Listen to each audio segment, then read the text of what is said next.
história do povo de Israel, ela se confunde com a nossa. A história bíblica se confunde com a nossa história, a verdade é essa. Israel é um personagem dessa história e nós espelhamos muito na história de Israel para tudo o que vivemos, para tudo o que nos aconteceu, para tudo o que nos acontece e para tudo que vai nos acontecer. Israel é um exemplo muito claro disso.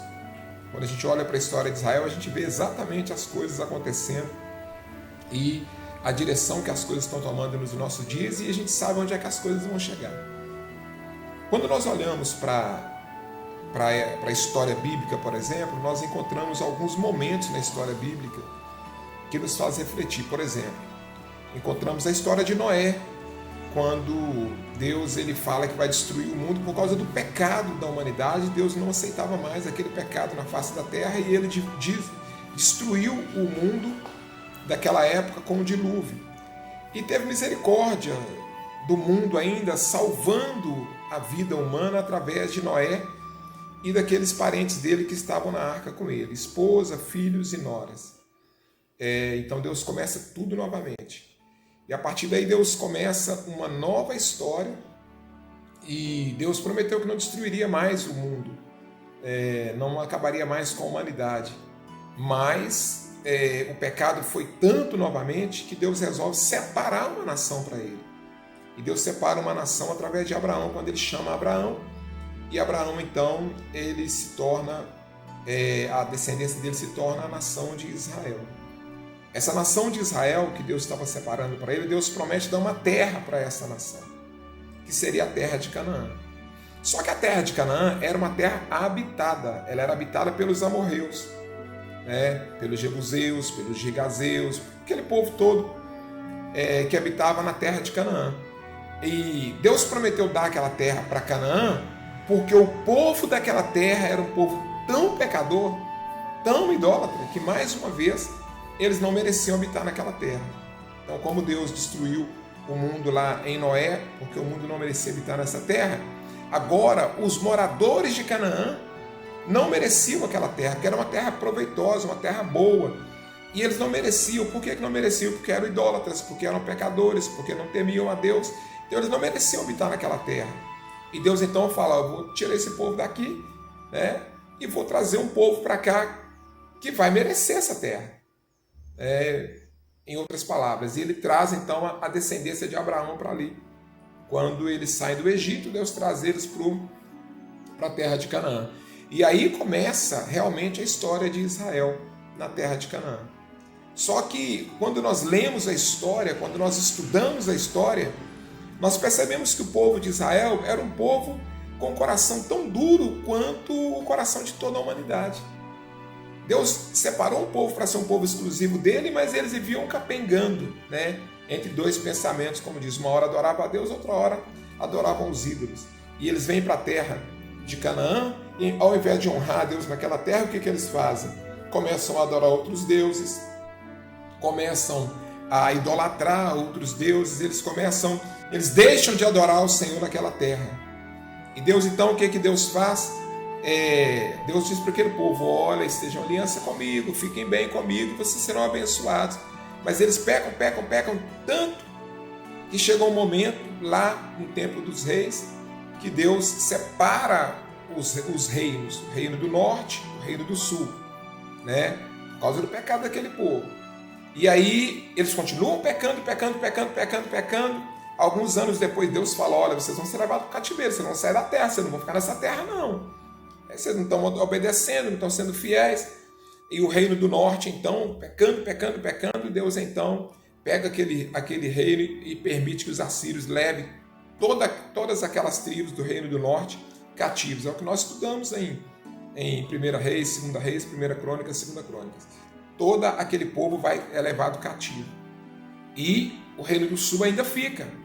Deus segurou a tribo de Judá e Manassés, a tribo que estava com ele ali no reino do sul. Deus segura aquela tribo ali, porque eles ainda estavam sendo fiéis, embora havia rei que era fiel, rei que não era fiel, eles ainda estavam caminhando com o Senhor. Uma hora estava servindo, outra hora não estava. mas o juízo estava previsto para eles também se eles não se convertessem. Alguns anos depois que Israel, que a tribo do norte, as tribos do norte, o reino do norte foi levado cativo para a Síria e sumiu, desapareceu, não tem mais história deles. Até os dias de hoje não se sabe onde é que estão essas tribos, o reino do norte, porque os samaritanos vieram morar ali, né? Os assírios vieram morar ali no reino do norte e formaram um novo povo ali chamado de samaritanos. Aqueles samaritanos que você encontra na época de Jesus são descendentes dos assírios, misturados ali com alguns judeus, quem sabe, adorando outros deuses e adorando ao Senhor mais ou menos, né? Mas não era mais o povo de Israel. Então essas tribos do reino do norte sumiram pelo mundo. Não tem notícia delas, mas elas não voltaram mais para a terra. Foi um juízo eterno, né? E a tribo de Judá ficou lá durante um tempo, capengando. Um vinha, adorava, outro vinha, não adorava. Um rei vinha, levava o povo para adorar a Deus, outro vinha e levava o povo para a idolatria. Então Deus avisa: olha, vocês vão ser levados cativos também, vocês vão para a Babilônia, olha a hora, eu vou deportar vocês, vou tirar vocês da terra, vocês não podem ficar na terra dessa forma. E não adiantou nada. Chega agora em 2 Crônicas capítulo 36, o que nós encontramos? Nós encontramos a tribo de Judá, o reino do sul, também sendo deportado, sendo levado para uma terra estranha. Eles foram levados para a Babilônia como escravos e ficaram lá 70 anos. 70 anos. O último versículo do capítulo 36 diz que o rei Ciro ele estava mandando o povo de volta. Isso 70 anos depois, já tinha passado o tempo do cativeiro. Mas eles foram levados para lá e ficaram lá nos reinos da Babilônia, né? Sofrendo, escravizados, longe da sua terra. E a terra que Deus tinha dado para o povo dele, a terra de Canaã, estava desabitada do povo de Deus. O povo de Deus não habitava mais ali. Por quê? Porque eles pecaram contra Deus, não mereceram a terra, né? Eu disse que a história se mistura com a nossa. Por quê? Porque o que está acontecendo com a gente é muito semelhante. Deus tem promessas para nós, promessa para a minha vida, para a sua vida.